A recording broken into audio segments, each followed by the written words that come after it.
जय श्री सत्यनारायण भगवान। आप सभी को पौष माह की पूर्णिमा की ढेरों शुभकामनाएं। पौषी पूर्णिमा या पो की पूर्णिमा कब है? पो की पूर्णिमा जो कि खर मास की भी पूर्णिमा कहलाती है और इसी के साथ खर मास का समापन भी होता है। तो किस दिन होगी पौष माह की पूर्णिमा? कैसे आपको पूजन करना है? क्या विधि रहेगी? क्या नियम रहेंगे व्रत के? इसके जो व्रत होते हैं, सत्यनारायण भगवान का व्रत और चंद्र अर्घ व्रत, तो दोनों ही व्रत किस दिन किए जाएंगे? क्या दोनों अलग अलग दिन पर होंगे या एक ही दिन होंगे? पूजन के लिए शुभ मुहूर्त क्या रहेगा? विधि क्या रहेगी? पूजन विधि क्या रहेगी? साथ ही नियम, पूर्णिमा का व्रत हो या अन्य व्रत हो, नियमों के अनुसार किया जाए तभी पुण्यफल प्राप्त होता है। प्रत्येक व्रत का एक नियम होता है और उन नियमों का पालन हमें अवश्य ही करना चाहिए। जाने अनजाने में यदि कोई गलती हमसे हो जाती है तो उसके लिए हमें क्षमा याचना कैसे करनी है, उसकी भी एक विधि होती है जिसे पुष्पांजलि कहते हैं। तो वो कब करनी है, कैसे करनी है, व्रत में संकल्प कितना महत्वपूर्ण होता है और व्रत किस विधि से किया जाना चाहिए पौष माह की पूर्णिमा का, क्योंकि इसके साथ जब खर मास समाप्त होता है तो पूजा पाठ की विधियां भी परिवर्तित हो जाती हैं, बदल जाती हैं। तो ये संपूर्ण जानकारी आपको आज के इस वीडियो के माध्यम से प्रदान की जाएगी। अपनी मनोकामना पूर्ति के लिए, भगवान सत्यनारायण का आशीर्वाद प्राप्त करने के लिए, व्रत की सफलता के लिए कमेंट बॉक्स में अवश्य लिखें जय श्री सत्यनारायण भगवान या ओम नमः भगवते वासुदेवाय। विज्ञान भी मानता है कि जब भगवान का नाम या मंत्र लिखा जाता है तो उससे एक सकारात्मक ऊर्जा का प्रवाह होता है, पॉजिटिव एनर्जी, और वो पॉजिटिव एनर्जी आपके जीवन में पॉजिटिव परिवर्तन, सकारात्मक परिवर्तन लेके आती है। आपके जीवन में खुशियों का आगमन होता है। इसीलिए अवश्य ही लिखें जय श्री सत्यनारायण भगवान या ओम नमः भगवते वासुदेवाय। आप देख रहे हैं देवभूमि ज्योतिष संस्थान का प्रतिष्ठित यूट्यूब चैनल देवभूमि धार्मिक। आइए जानकारी आरंभ करते हैं। यूं तो प्रत्येक माह एक पूर्णिमा आती है, परंतु पौष की जो पूर्णिमा है, पो की पूर्णिमा, इसका बहुत अधिक महत्व है। कारण ये कि ये खरमास की समाप्ति पर आती है। खरमास दान पुण्य के लिए प्रसिद्ध है। खरमास में किया जाने वाला दान पुण्य किसी अन्य महीने में किए जाने वाले दान पुण्य से कहीं अलग होता है। इसका महत्व इसलिए अधिक है क्योंकि इससे अधिक पुण्य फल की प्राप्ति होती है। जो दान आप किसी अन्य माह में करते हैं, वही दान यदि खरमास में करते हैं तो वह अधिक पुण्यदायी होता है। और क्योंकि पूर्णिमा तिथि तो दान पुण्य के लिए बनी है, भगवान श्री हरि के व्रत के लिए बनी है, पूजन के लिए बनी है, और खर मास में भगवान सत्यनारायण और भगवान श्री हरि विष्णु का पूजन जो है वो बहुत अधिक फलदायी है। इसीलिए इस पूर्णिमा को दोनों हाथों से लीजिए, इस अवसर का लाभ उठाइए और भगवान श्री सत्यनारायण का पूजन कीजिए, व्रत कीजिए। वर्णन आता है, भगवान श्री हरि स्वयं कहते हैं कि कलयुग में भगवत कृपा पाने का और अपनी इच्छाओं की पूर्ति के लिए सबसे सुगम्य सरल उपाय है सत्यनारायण भगवान की पूजा। भगवान सत्यदेव कलयुग में आपके सभी दुखों को दूर करने के लिए ही आए हैं। इसीलिए आपको अवश्य ही सत्यनारायण भगवान की पूजा करनी चाहिए, कथा सुननी चाहिए और व्रत करना चाहिए। बात करते हैं व्रत विधि की कि जो लोग सत्यनारायण भगवान के लिए व्रत करते हैं, सत्यनारायण कथा सुनते हैं, पूजन करते हैं, उनको किस प्रकार से पूजन करना चाहिए और चंद्र अर्घ व्रत की विधि क्या रहेगी। पूर्णिमा वाले दिन सभी भक्तों को सूर्योदय से पहले उठ जाना चाहिए। उठने के बाद स्नान आदि करके, क्योंकि ये खर मास का भी अंतिम दिन है, तो आपको भगवान भास्कर सूर्य देव को जल देना है। और जिस लोटे से आप जल दे रहे हैं ना, उस लोटे में आप अवश्य रूप से थोड़ी सी रौली और लाल पुष्प डाल लीजिए। अंतिम दिन है खर मास का, इसका लाभ लीजिए, भगवान सूर्य देव को अर्घ दीजिए। फिर हम पूजन करेंगे। पूजन करने के लिए जहां आपका पूजा स्थल है, घर में जहां भी आप बैठ के पूजा करते हैं, वहां आसन लगाइए। भगवान सत्यनारायण की तस्वीर की स्थापना करेंगे। सामग्री आपको बता देते हैं क्या क्या आपको एकत्र करनी है। जो सामग्री है वो वैसे सभी सनातनियों के घर में होती है, क्योंकि बहुत सूक्ष्म सामग्री है जिससे हम पूजन विधि आपको बताते हैं। और पूजन विधि इस प्रकार की होती है कि सामान्य से सामान्य व्यक्ति भी पूजन कर सके। भगवान सत्यनारायण की एक तस्वीर आपके पास होनी चाहिए। भगवान सत्यनारायण के स्वरूप की ना हो तो भगवान विष्णु का कोई भी जो रूप आपके पास है, आप उसको भी प्रयोग में ला सकते हैं पूजन के लिए। एक लोटे में शुद्ध जल भर लीजिए। लोटा तांबे का या पीतल का हो तो बहुत उत्तम है।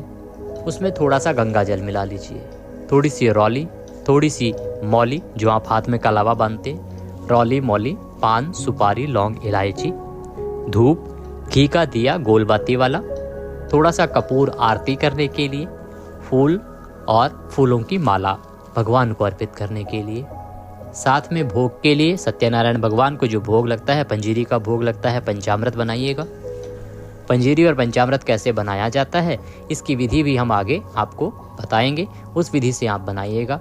अगर आपको ज्ञात है तो आप बना के उसको अवश्य ही प्रसाद को रख लीजिएगा एक प्लेट में सजा के। नैवेद्य के रूप में कोई फल, अगर केला आपके पास है तो केला रख लीजिएगा। ये सारी सामग्री एक थाली में सजा लीजिए और एक स्थान पर, पूजा का जो स्थान है वहाँ पर बैठ जाइए।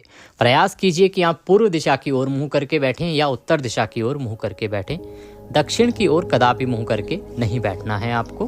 पूजा आरंभ करते हैं। सबसे पहले तो भगवान की तस्वीर आपने स्थापित करनी होती है। तो कहाँ रख के पूजा करनी है आपको? देखिए, आपके पास कोई चौकी है, लकड़ी की जो चौकी आती है, तो आप उस पर भगवान की तस्वीर रखेंगे। वो नहीं है, कोई लकड़ी का पटरा है, उस पर रख सकते हैं, अन्यथा पृथ्वी पर रखकर भी आप पूजन कर सकते हैं, कोई दोष नहीं है। क्योंकि जब हम पूजन आरंभ करते हैं उससे पहले भगवान को आसन दे दिया जाता है। तो पृथ्वी पर रखकर भी आप पूजन कर सकते हैं। विधि बताते हैं कि आपको करना क्या है। जहाँ भी रख के आपको तस्वीर को पूजन करना है ना, सबसे पहले उस स्थान पर छींटे दीजिए। जो लोटे में जल लिया है आपने, जिसमें गंगा जल मिलाया है, उससे छींटे दीजिए।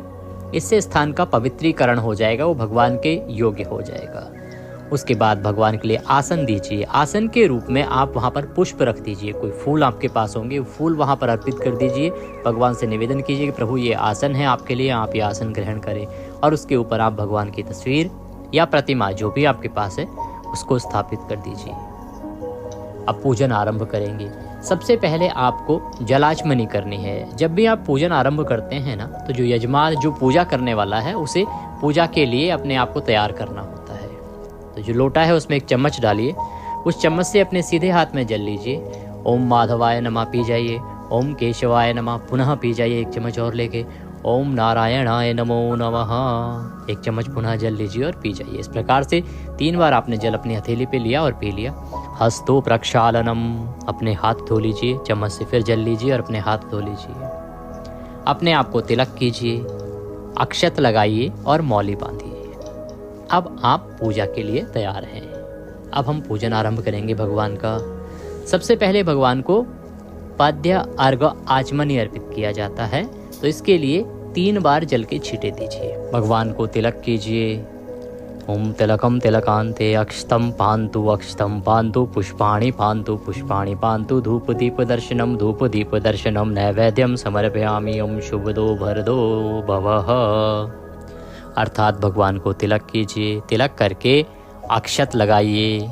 आपको कोई मंत्र ना आता हो, आप केवल बोलते जाइए ओम नमः भगवते वासुदेवाय, ओम नमः भगवते वासुदेवाय। इस प्रकार से ये मंत्र बोलते हुए आप पूजा कीजिए।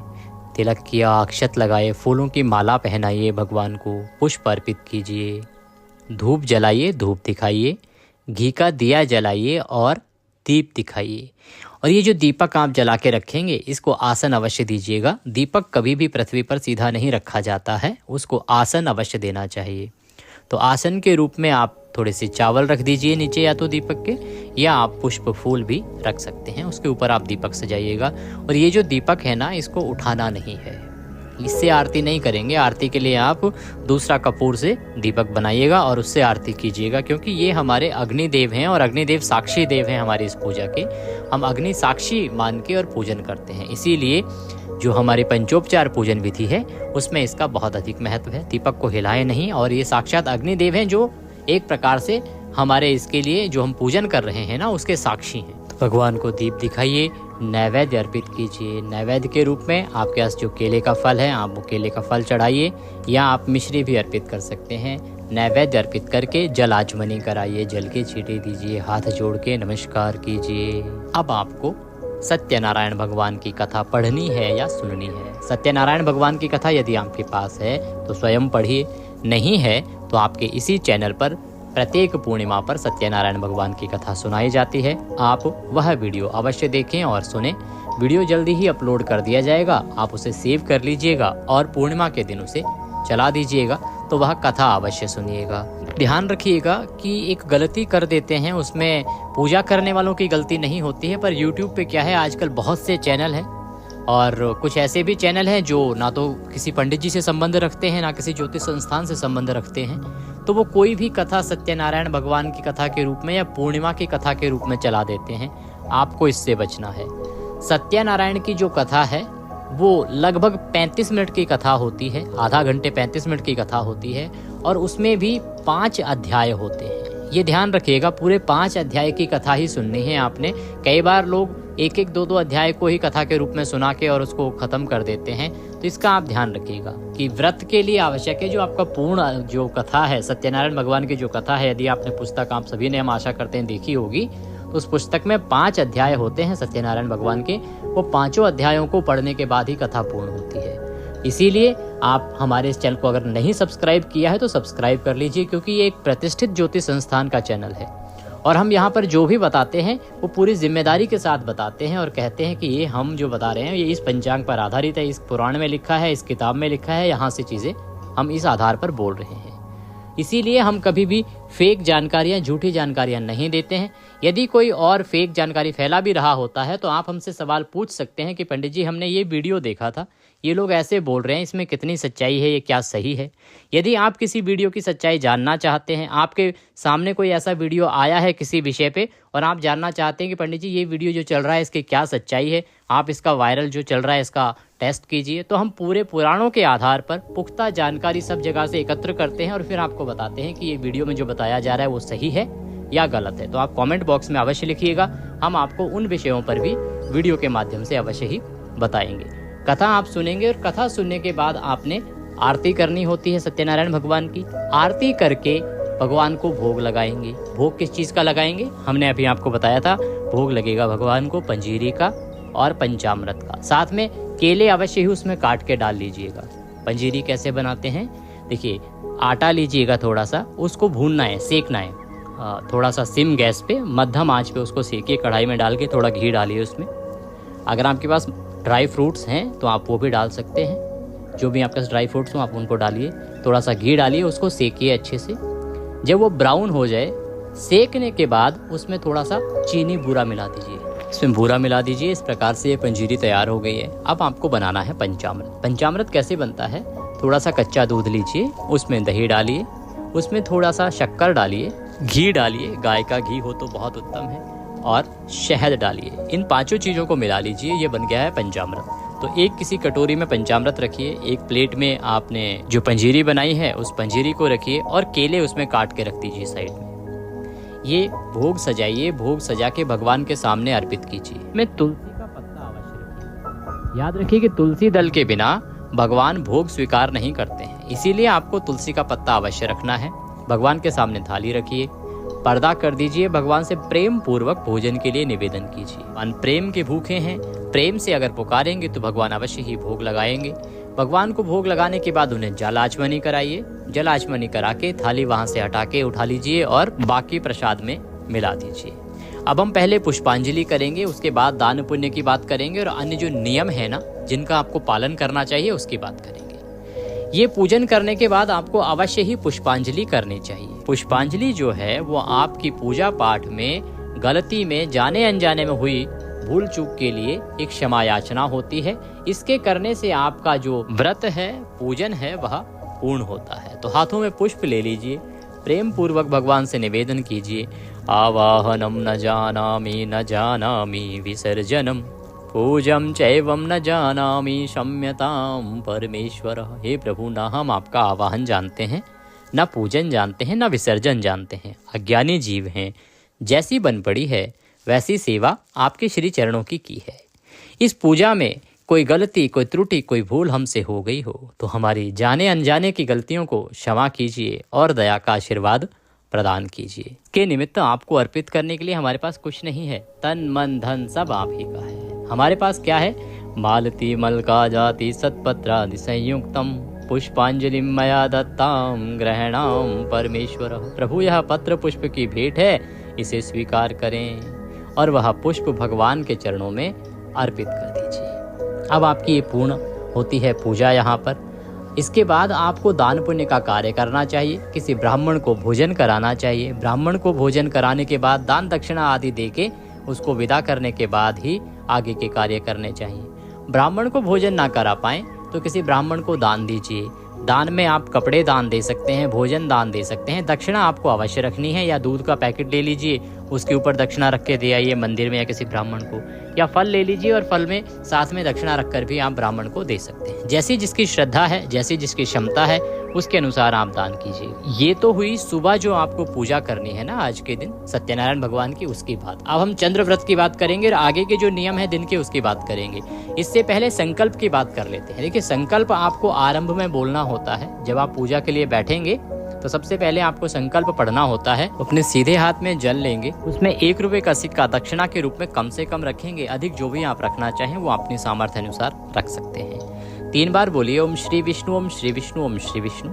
अपना नाम, अपना गोत्र, स्थान जहाँ पर बैठ के आप संकल्प कर रहे हैं ना, वहाँ का मकान नंबर, क्षेत्र का नाम, शहर का नाम। पौष मासे पूर्णमस्यायाम पुण्यतिथियो अमुक कामना सिद्ध्यर्थाय व्रत पूजनम संकल्पम संकरिष्ये। अमुक कामना सिद्ध्यर्थाय जो हमने बोला है, इसमें आप अपनी कामना बोलेंगे। जिस इच्छा की पूर्ति के लिए आप व्रत कर रहे हैं ना, रोग निवारणार्थाय, धन संपत्ति प्राप्त्यार्थाय, सुख संपत्ति प्राप्त्यार्थाय, जो भी आपका जिस कामना की पूर्ति के लिए आप व्रत कर रहे हैं वो बोलिए कि प्रभु हमारी ये इच्छा पूरी हो और इसके निमित्त हम यह पूर्णिमा का व्रत व पूजन कर रहे हैं, इसे आप स्वीकार करें और वह संकल्प भगवान के चरणों में अर्पित कर दीजिए। उसके बाद जो पूजन विधि आपको बताई है ना, उससे पूजन करिए भगवान की तस्वीर को स्थापित करते हुए, और कथा करिए, कथा करके भोग लगाइए। ये हो गई आपकी पूजा जो आपने दोपहर तक कर लेनी है, क्योंकि दोपहर के बाद सत्यनारायण भगवान की पूजा नहीं करनी चाहिए। सत्यनारायण भगवान की पूजा दोपहर से पहले ही दोपहर तक कर लेनी चाहिए। अब बात करते हैं नियम क्या है। पूजन के बाद आपको कुछ नियमों को ध्यान में रखना चाहिए। इस दिन आपके घर में किसी प्रकार का कलेश आपको नहीं होने देना है, शांति का माहौल रखना है। भगवान आपके घर में विराजमान है, उनके सामने एक अच्छा सा माहौल बना के रखिए। किसी के प्रति द्वेष की भावना नहीं मन में लानी है, किसी के साथ छल नहीं करना है, कपट नहीं करना है, झूठ नहीं बोलना है, अपशब्दों का प्रयोग नहीं करना है। याद रखिए, व्रत का मतलब केवल भूखे रहना नहीं है। व्रत का मतलब है संयमित जीवन। आपको संयम दिखाना है, हर चीज में संयम बरतना है। सबसे बड़ा नियम ब्रह्मचर्य का पालन करना है। पूर्णिमा के व्रत में ब्रह्मचर्य 1 दिन पूर्व ही आरंभ हो जाता है, क्योंकि पूर्णिमासी के दिन बाल नहीं धोए जाते हैं। आपने हेड वॉश 1 दिन पहले कर लेना है, आपने अपने बाल सर जो है वो 1 दिन पहले धो लेना है, और उसके बाद आपको ब्रह्मचर्य का पालन करना है पूरा दिन, अगली सुबह तक, जब तक पारण नहीं हो जाता है पूर्णिमा व्रत का। ये जो नियम है ये आवश्यक नियम है। जो शादीशुदा जोड़े हैं उनके लिए भी ये आवश्यक नियम है। ऐसा नहीं है कि हम तो पति पत्नी हैं तो हमें इसमें किसी प्रकार की आज़ादी रहेगी, नहीं। जो नियम है ब्रह्मचर्य का वो बहुत आवश्यक है। अगर ब्रह्मचर्य के नियम का पालन ना कर पाए तो कृपया व्रत ना करें, अन्यथा व्रत खंडित ही नहीं होता, भगवान रुष्ट भी होते हैं। आपने सत्यनारायण भगवान की कथा सुनी है। यदि आप इस प्रकार की गलतियां करेंगे तो भगवान सब कुछ आपका नष्ट भ्रष्ट भी कर सकते हैं। जाने अनजाने की गलती की क्षमा याचना होती है, जानबूझ के की गई गलतियों की कोई क्षमा नहीं है। ब्रह्मचर्य का नियम बहुत बड़ा नियम है इस व्रत में, ये आपको अवश्य ही पालन करना है। अगले दिन आपको व्रत का पारण करना है। पूरा दिन शांति के साथ व्यतीत कीजिए। हो सके तो भगवान का कीर्तन कीजिए, रात्रि को हो सके तो जागरण कीजिए, और अगले दिन उठ के आप सूर्योदय के बाद व्रत का पारण करेंगे। ये रहेगा नियम। सायंकाल को जो लोग चंद्रमा को अर्घ दे के व्रत खोलते हैं, तो सायंकाल को पूर्णिमा के दिन जल्दी ही चंद्रमा उदय हो जाता है। चंद्रमा उदित होने के बाद लोटे में जल लीजिए, उसमें थोड़ा सा कच्चा दूध मिला लीजिए, थोड़े चावल डाल लीजिए, और सफेद पुष्प यदि आपके पास है कोई सफेद फूल तो वो डाल लीजिए। और उसके बाद चंद्रमा के उदित होने पर चंद्रमा को अर्घ दीजिए। चंद्रमा को जब अर्घ देंगे तो आप मंत्र बोलेंगे ओम सह चंद्रमसे नमः, ओम सह चंद्रमसे नमः, ओम सह चंद्रमसे नमः। ये मंत्र बोलते हुए अर्घ दीजिए। अर्घ दे के वहीं पर आप एक परिक्रमा कर लीजिए, हाथ जोड़ के नमन कीजिए, और उसके बाद आप अपना व्रत पूर्ण कर सकते हैं, खोल सकते हैं। ये थी जानकारी कि व्रत कैसे करना है, क्या विधि रहेगी, क्या नियम रहेंगे। अब बात करते हैं कि व्रत करना कब है। देखिए, पौष माह की जो पूर्णिमा है ना, वो उसकी शुरुआत हो रही है 13 जनवरी को सुबह 5:02 पर, और ये समाप्त होगी 14 जनवरी को सुबह में 3:21 पर। ऐसे में 13 जनवरी को जो है पूर्णिमा सूर्य के मुख से है, पूरा दिन रहेगी, और चंद्रोदय भी पूर्णिमा में ही होगा। तो 13 जनवरी को पौष माह की पूर्णिमा मनाई जाएगी, और 14 जनवरी को मनाई जाएगी मकर संक्रांति। इसी के साथ खर मास की समाप्ति भी हो जाएगी। चंद्रोदय का समय बात कर लेते हैं तो चंद्रोदय होगा शाम को 5:04 पर। ये थी जानकारी पूर्णिमा के बारे में, पूर्णिमा व्रत के बारे में। जानकारी कैसी लगी ये अवश्य बताइएगा। वीडियो अच्छा लगे तो उसे लाइक अवश्य कीजिएगा। व्रत की सफलता के लिए और मनोवांछित फल प्राप्त करने के लिए कमेंट बॉक्स में अवश्य लिखिए ओम नमः भगवते वासुदेवाय या श्रीमन नारायण। भगवान सबका कल्याण करें। जय सत्यनारायण भगवान।